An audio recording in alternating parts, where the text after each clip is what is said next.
नमस्कार दोस्तों, उम्मीद है कि आपकी बीपीएससी 67 के लिए इंटरव्यू की तैयारी अच्छी चल रही होगी। जैसा कि अभी 69 की पीटी भी है 30 सितंबर को, और निश्चित रूप से आपकी तैयारी पीटी की अच्छी होगी। आपने अपने पढ़ाई को रिवीजन को अंतिम टच दे दिया होगा।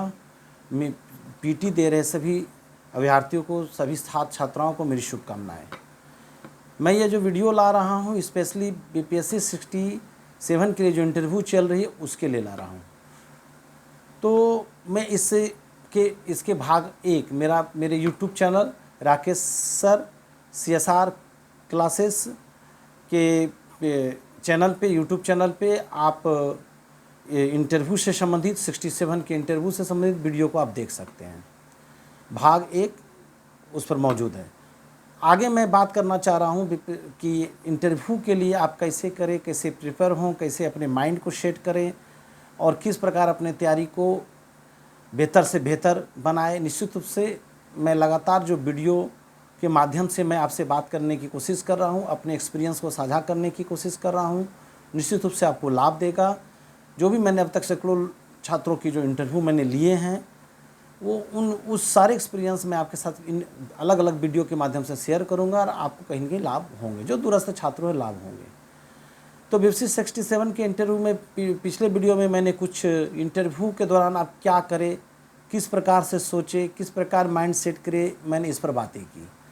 उससे उस बातचीत के क्रम को मैं आगे बढ़ाते हुए यह कहना चाहूँगा कि आगे आपको किस प्रकार से तैयारी को अपने तैयारी को आगे बढ़ाना और उसे फाइनल टच देना है।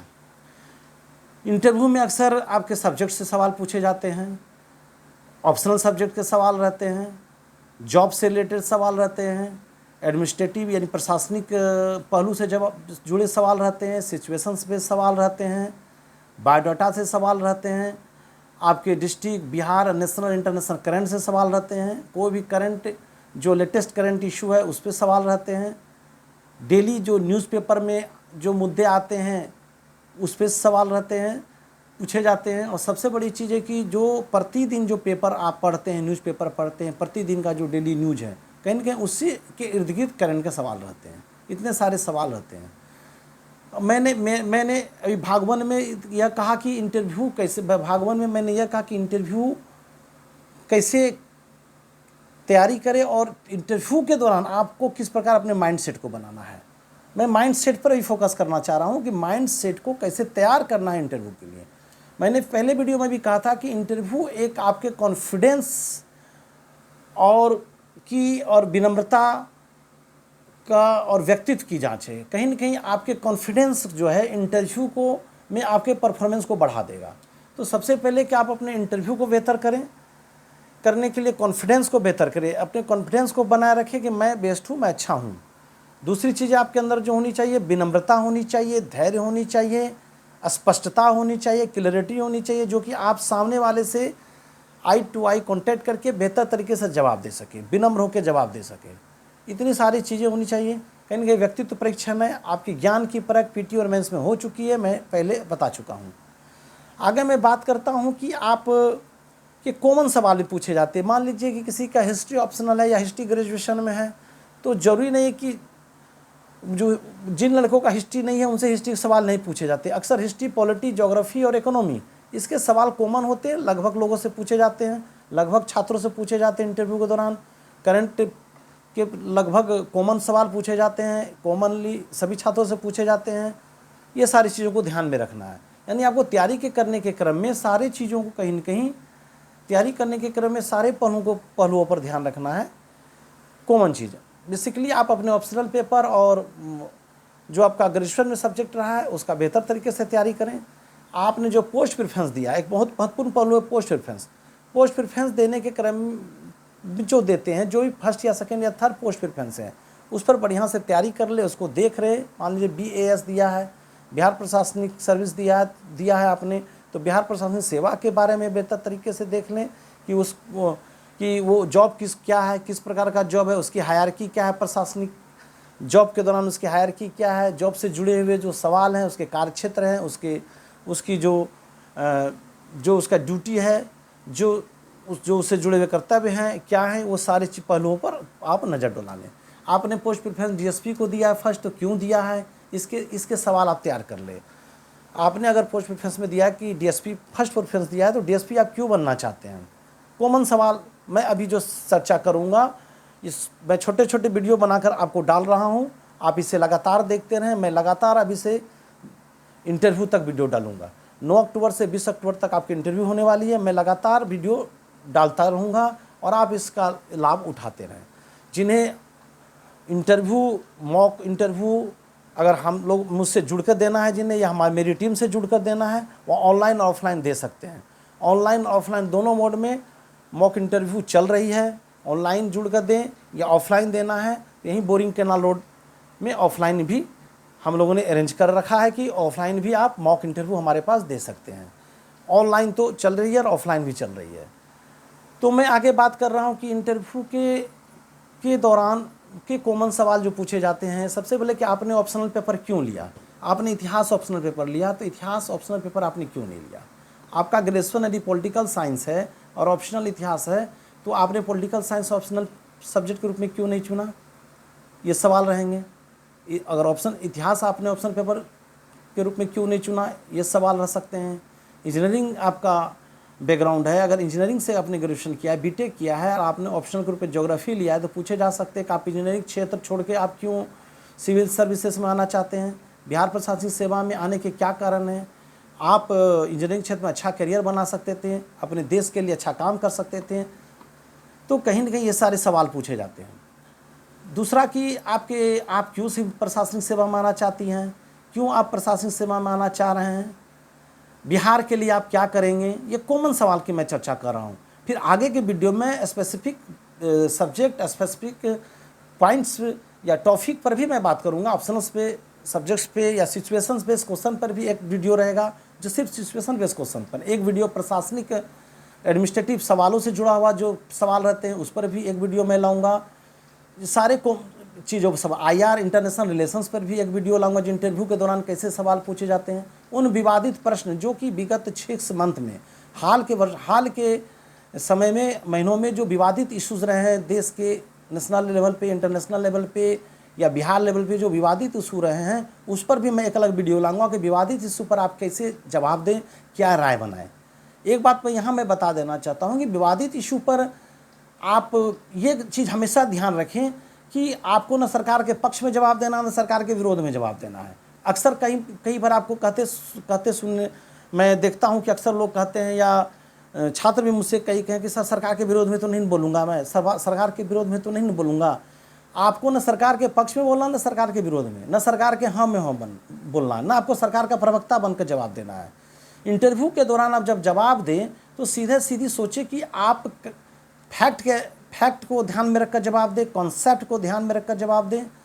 फैक्ट, कॉन्सेप्ट, ये 2 महत्वपूर्ण चीज़ें हैं। साथ ही आप लीगल हो, आपका जवाब लीगल हो, संवैधानिक कॉन्स्टिट्यूशनल दायरे में हो आपका जवाब, कॉन्स्टिट्यूशन दायरे, रूल रेगुलेशन के दायरे से बाहर न हो, और प्रशासनिक नैतिकता लिए हुए हो, ह्यूमनिटी लिए हो, यानी ह्यूमनिटी, नैतिकता, संवैधानिक कंडीशंस, लीगल तथ्य, कॉन्सेप्ट, इन सारे चीज़ों को ध्यान में रखकर जवाब दें। अगर आपके पास कोई विवादित इशू में लीगल फैक्ट है, लीगल तथ्य है, फैक्ट है, लॉजिक आपका सही है, तो आप उस पर अपनी बातों को स्पष्टता से रख सकते हैं। अगर आपके पास स्पष्टता नहीं है किसी विवादित इशू पर, हाँ या ना क्या बोले, संतुलित बैलेंस आंसर देने में दिक्कत हो रही हो, तो आप सॉरी सर मुझे ये ध्यान में नहीं है बोलकर अपने आपको बैक कर लें। उसमें उलझने से अच्छा कि बैक कर ले, वो आपके लिए एक अच्छी स्थिति होगी और मार्क्स पर आपके कोई प्रभाव नहीं पड़ेंगे। मैं विवादित इशूज़ पे एक वीडियो लाऊंगा, जो भी विवादित इशू, जैसे एग्जांपल इंडिया भारत का भी इशू हुआ है, इशू हुआ कि इंडिया नाम या भारत नाम, जबकि आर्टिकल अनुच्छेद 1 में इंडिया अर्थात भारत राज्यों का संघ स्पष्ट कहा गया, यानी दोनों नाम स्वीकार्य है। तो आप इस पर क्या जवाब दें। जातीय जनगणना को लेकर देख रहे हैं, महिला बिल जो भी आई है, नारी शक्ति वंदन विधेयक, जो राजनीतिक में महिलाओं को सीट आरक्षण दिए जाने से संबंधित है 33%, उसमें ओबीसी विवाद चल रहा है कि ओबीसी को अलग से सीट देने की बात हो रही है। जातीय जनगणना, और उसमें कहा जा रहा है कि जातीय जनगणना के बाद महिला बिल कितना उपयोगी होगा महिला सशक्तिकरण लाने में, क्या महिला सांसद अगर चुन कर आती है तो क्या बेहतर तरीके से समाज और महिलाओं के लिए वो काम कर सकती हैं, या काम करेंगी तो कितना महिला सशक्तिकरण में वो सहयोगी होंगी। ये सारे सवाल है, सारे पहलू हैं, आपको कैसे जवाब देना है। जातीय जनगणना को लेकर बिहार, जैसे जातीय जनगणना को बिहार करवा चुका है, जातीय जनगणना को लेकर बिहार सशक्त है, और उसके आगे कह रहा कि जिसकी जितनी जाति उतनी भागीदारी। इन सारे फैक्टरों पर आप अपनी राय बनाएं, पक्ष में या विपक्ष में। मेरा जो सलाह है वो आप संतुलित व्यू बनाएं, संतुलित एक बैलेंस व्यू बनाकर अपनी बातों को रखें, पक्ष विपक्ष में संतुलित व्यू बनाएं। आप पक्ष में रहना, विपक्ष में संतुलित व्यू बनाएं। कुछ विवादित प्रश्नों पर अगर आंसर देने में दिक्कत हो रही हो तो स्पष्ट बोलें कि सॉरी सर, मुझे ध्यान में नहीं है, मैंने इस बारे में ज़्यादा सोचा नहीं है, करके अपने आप को बैक कर सकते हैं। इन सारे पहलुओं पर आप ध्यान दें। दूसरी बात है कि जब प्रश्नों को सुने, सामने से प्रश्नों को सुने। एक सपोज डेट मान ली कोई प्रश्न आपके से पूछा जा रहा हो, आप पहला 3 प्रश्न का जवाब नहीं दे सके, 3 प्रश्न का अवसर आपने सॉरी सर करके स्पष्ट सॉरी बोल दिया, स्पष्ट मना कर दिया कि सॉरी सर मुझे ये सवाल ध्यान में नहीं है, तो आप 3, लेकिन धैर्य नहीं खोए, आपा नहीं खोए, धैर्य बनाए रखें और अगले प्रश्न का इंतजार करें। चौथा सवाल, 5वां सवाल का हो सकता है कि आप अच्छे से आंसर दे सकते हो और दे। फिर शेष 5 सवाल का हो सकता है कि आप अच्छे से जवाब दे, स्पष्ट जवाब दे। जिस सवाल का उत्तर नहीं जान रहे हैं स्पष्ट मना कर दिए, जिस सवाल का आंसर जान रहे हैं स्पष्ट जवाब दिए। ये इंटरव्यू बोर्ड पर अच्छा प्रभाव आपका छोड़ेगा कि हम जिस सवाल का आंसर नहीं जानते उसमें भी गोल गोल घुमा रहे हैं, आधा अधूरा जवाब दे रहे हैं, ये अच्छी स्थिति आपकी नहीं मानी जा सकती है। इन चीज़ों पर ध्यान रखें। और इंटरव्यू के दौरान कुछ कॉमन वर्ड्स हैं, जैसे जी सर, धन्यवाद सर, सॉरी सर, अनुमति हो तो मैं कुछ कहना चाहता हूँ। तो ये सब चीज़ों को ध्यान में रखें कि कैसे विनम्रता ध्यान रखें। अगर आपसे सवाल पूछेगा, आप जवाब नहीं दे पाए, अगर उधर से हिंट आया तो थैंक्स, धन्यवाद उनको दे, धन्यवाद देकर फिर हिंट का इस्तेमाल करते हुए आगे बोले।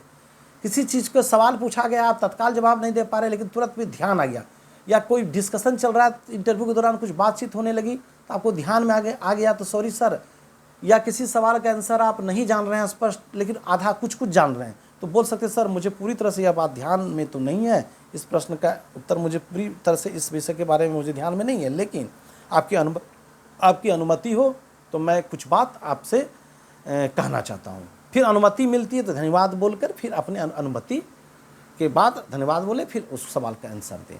तो आप इन सारे चीज़ों को इंटरव्यू के दौरान ध्यान में रखें। और मैं हमेशा कहूँगा कि किसी भी करंट इशू, विवादित इशू, किसी भी इशूज़ पे आप राय देने में संवैधानिक, लीगल, फैक्ट, कॉन्सेप्ट, नैतिकता, मानवता, इन सारे पहलू को ध्यान में रखकर जवाब दें। ये क्लियर कट।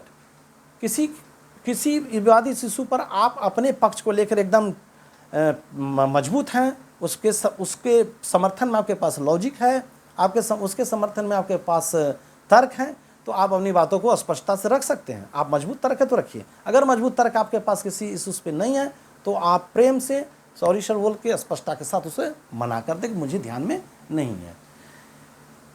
मुझे उम्मीद है कि मेरे जो प्रयास हो रहे हैं, स्टूडेंट के कहने पर ही मैं वीडियो ला रहा हूँ। कई स्टूडेंट ने मुझसे कहा कि सर कुछ वीडियोस आप इंटरव्यू पर लाएँ। मेरे प्रयास निश्चित रूप से आपको मदद करेंगे और लगातार मैं अभी से कोशिश करूँगा कि 15 से 20 वीडियो मैं ला दूँ, लगभग टॉपिक्स को कवर कर दूँ, इंटरव्यू के सारे टॉपिक को मैं कवर कर दूँ। अभी मेरा दोनों वीडियो लगभग इस पर फोकस है कि इंटरव्यू के दौरान क्या करें, कैसे माइंड सेट बनाए, कैसे सोचें, इंटरव्यू क्या है, इंटरव्यू को लेकर किसी प्रकार का भ्रम की स्थिति में न रहें, एकदम समझें कि हम सीनियर से जिस प्रकार आप बात करते हैं, अपनी उम्र में सीनियर से हम किस प्रकार बात करते हैं, रिस्पेक्ट के साथ, आदर के साथ हम लोग तर्क करते हैं, लॉजिक करते हैं, बहस करते हैं, लेकिन रिस्पेक्ट के साथ। आप समझ लीजिए इंटरव्यू बोर्ड वाले आपके सीनियर हैं और आप उनसे सिर्फ बातचीत करने जा रहे हैं। बहुत बहुत धन्यवाद। निश्चित रूप से आपको लाभ देगा ये वीडियो और आप आगे भी जुड़े रहें। मैं लगातार आपसे विभिन्न वीडियो के माध्यम से रूबरू होता रहूँगा और इंटरव्यू के को लेकर चर्चाएँ हमारी होती रहेंगी। आगे जो वीडियो मैं ला रहा हूँ वह हो सकता है कि सिचुएशन बेस्ड क्वेश्चंस और करंट टॉपिक्स और विवादित इश्यूज़ पे हो, यानी विवादित इश्यूज़ पे कैसे क्या जवाब देना, मैं एग्जांपल दे के आपको बताऊंगा। बहुत बहुत धन्यवाद, शुक्रिया। बीपीएससी पीटी का एग्ज़ाम दे 30 सितंबर को और आपकी एग्ज़ाम अच्छी जाए, मुझे उम्मीद है। मैं आप लोगों के लिए कामना करता हूँ, शुभकामना। बहुत बहुत धन्यवाद।